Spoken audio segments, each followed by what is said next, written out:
The Chernobyl Disaster was a cover-up of something terrifying. Part 2. We were on Floor 0, main entry hall. There were another 4 floors below us.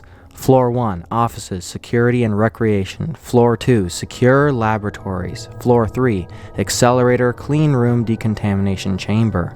Floor 4, experiment site. The map was titled Object 13. It wasn't a military bunker. This was a research site. We took a set of stairs since the elevators were of no use without power. An unsettling thought brushed my mind as we were descending. They probably were moving some supplies and then left them there and took the equipment to the main door. Were they trying to get out? I stepped on another stair, but something rolled away under my foot, lost my balance, and fell on my back. My pack luckily absorbed the impact. I looked under my feet to see what caused my fall. Empty bullet casings. This wasn't the sole reason why I felt odd about this place. As soon as we got down to level -1, I noticed that every single door was open. Every single one. There was a canteen and a kitchen right at the beginning of the long rectangular corridor. Various offices surrounded the corridor. There was the regular stuff, paperwork, old computers, personal belongings, all right there where they left it. Did they leave in a hurry? "Dimitri!" Alex called from the canteen on the opposite side of the corridor. "What?" was all I could say when I followed him to the canteen. There was food, still neatly served on the tables, but it wasn't spoiled. It wasn't fresh either, but it wasn't decaying, as a 30-year-old meal should. "How is this possible?" I asked. "I don't know, maybe it was a radiator or something, but it's not anymore. I checked that.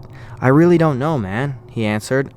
Oh, why didn't we just turn back and leave? Now that I'm writing this, there were so many red flags already. Something really wrong happened down there, but I guess we were just too excited and too curious. But it was at this point that my excitement started to fade and be replaced with an eerie feeling. Nevertheless, we continued and descended down to level -2. The stairwell ended here, and to go deeper we would have to cross the entire floor to reach another one at the opposite side. There was a security checkpoint and a large blast door that we had to pass through to reach the labs. Again, every door was wide open. However, the things that people left weren't neatly placed where they should have been. It was a mess everywhere. There was all kinds of rooms that had all kinds of equipment that I didn't understand. Occasionally, there were more empty bullet casings on the ground. There still was the one central rectangular corridor as above, but the rooms around it were like a little maze. Almost on the other side of the floor, we found the head scientist's office. As I said, everywhere it was a mess, but I found a logbook on the desk. There was only a handful of pages, the rest were torn out. 5th of October, 1984. Today we successfully managed to translocate several atoms without changes in any physical properties. It's going to be a long road until we can transport solid objects, but we're doing some good work here. 17th of January, 1985. We've managed to transport an apple today. However, I couldn't help but notice that the pattern of red and green skin on the top was slightly different, but it was still the same apple with the same structure, shape, and everything. We also tried to transport some electronics. They were unharmed and in working order. I think that we still have a lot to perfect and learn about this technology, but we cannot slow down now. The country is relying on us. 21st of February, 1985. After the animal trials, we translocated our first human today. He is alive and healthy, a brave hero of our nation. We have proven that this technology works now, but the practicality is still very limited due to the fixed translocation ratio.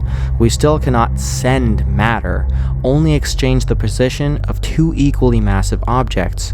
I've proposed a new type of device that could possibly achieve one-way translocation of just a single object, but it would need an immense amount of energy. 1st of May, 1985. Our superiors accepted my proposal. They are going to build a new, much bigger translocator here in the power plant so we can use a nuclear reactor as a direct power source. There is one more thing. We've now translocated dozens of test subjects. Each one is alive and well, but sometimes they are a bit, well, different. They sometimes claim that various events in the past happened differently than they really did, and sometimes they claim to know people who don't exist, or more alarming, they know people who they are not supposed to know. The following was written below with a pencil by hand. Test subject 28 was speaking an unknown language and couldn't understand any real language after the experiment. There was a lot of missing pages afterwards. 25th of April, 1986. We are going to try and change our approach. It's been more than a year and we're still unsuccessful in eliminating the translocation symmetry anomaly. We still don't know what's causing it, but we're not going to make any progress this way. Today, we are going to try and access the conduit reality instead. Even though Unit 2, the one we built in the power plant, is still new, we are going to use it for this experiment. Who knows what wonders are waiting for us on the other side.